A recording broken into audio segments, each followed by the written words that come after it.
Hi there, I'm Nikki Kelly, and today I'm just going to be sharing with you the difference between members and users of your hub or your system inside Wisdome, as well as introducing a new feature that we have, which is where you can capture subscribers via a opt-in form, basically, on where you can embed anywhere, whether it's on your website or landing pages, sales pages, wherever. So first I'll go through what a member is, then I'll proceed with students of courses who might buy your courses, people who register for your events, and subscribers who are leads. So first, members. Members are people who actually join your membership. They purchase a plan, could be recurring, monthly, yearly subscription. Now, when you have a member, these people are people who will have an email address and a password, and they will log into your hub.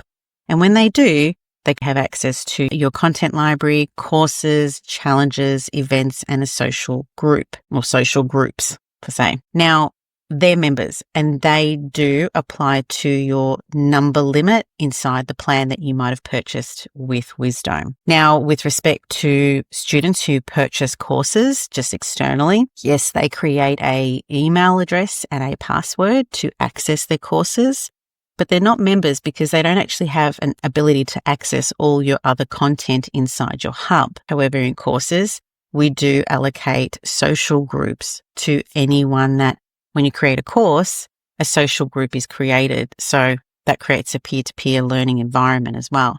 So when people buy a course, they'll be able to access the course and social groups. Then you've got registrants of events. People who register for an event externally, they too create an email address and a password. And they do that to obviously enter the hub to only access the event. They too cannot access anything else in the system, just events. So they'll be able to go in there. Now, the reason we have this is so you can easily convert those people into joining a membership if you like. Now, students of courses, registrants of events, you can have as many as you want. That's unlimited. Members, however, are limited. Now, with our new feature that we've brought in is subscribers. Now, subscribers are people who are leads.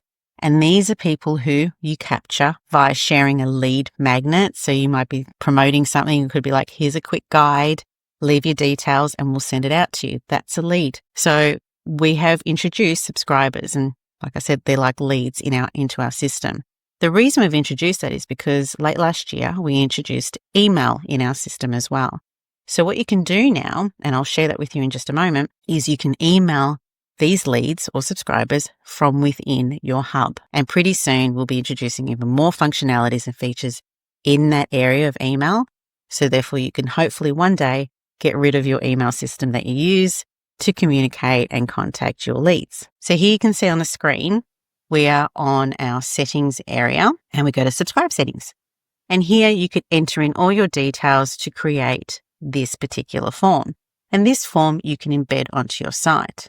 So if we created a form with a title, so let's say it's called Join the Waitlist, quick little description of some sort, a button would be Join the Waitlist, and then your success message. So once they've joined, a little prompt will come up afterwards. And that could be, watch out for emails here on. Now this is the information here. So what you do is you generate the embed code, which is here, and you copy that. Once you copy that, you just go to your website and you can embed the code, the form, wherever you want on a web page, a landing page, sales page, wherever you want, and you can capture leads that way. Now, we also have in our system where you can, once you've captured the lead, yes, there's a little message, but you can also trigger an email that arrives into their email box. One, it could confirm that they've received, that they've subscribed, and it can also be an opportunity for you to deliver something to them once they've subscribed. So it could be that lead magnet, for example, that you want to share. So here in this case, you can put this here. Now, you can create as many different types of forms as you like. So you can always create one that could be just promoting a course, a wait list like we've got here, for example, or it could be, we're opening our membership soon. So you can create another form and you just regenerate the code each time. So if you wish to email these subscribers, once you've captured their lead, obviously, you go to email. And in our email system, you can choose to just create a simple email on its own, a template. And within that template, you can create, here is where you can attach the file that you're promising. Now, in our email functionality, you can choose a different group where you're emailing maybe just members students in courses, registrants of events, individual members, or even subscribers, right? Or you can email all of them if you want to. Now, once you've chosen a list of people that you want to send to, the list of people will be shown over here on the selected recipients. And then you just go ahead, you fill in the subject, the message, whatever it is that you want to send, and you can schedule it. You can add a resource. And this here too can be utilized as a trigger for an automation if you'd like as well, where you can create the same thing for all your members, students in courses, whatever it is. So our email systems are very easy to use, very simple, and you can automate at the same time too. With email automation, it works very similar to everything else. So email automation is where you're choosing to just give that automation a name, and then you choose the conditions. So it's basically what the trigger is.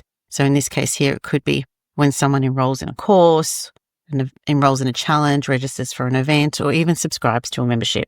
And you can choose that trigger there and send off the email based on a certain schedule time. And then you choose the template that you've created. If you haven't created one yet, don't stress. You can create a new template and save it. Once you've created your email automation, you just click over to email automations and you can switch it on. So you can start it, you can stop it at any time as well. So there you have it. Hopefully this video has explained the difference between members, students who enroll in courses, registrants of events, or even just subscribers, leads that you capture, as well as introducing our new functionality where you can capture leads and utilize those and email them all from within the one system. Have a great day.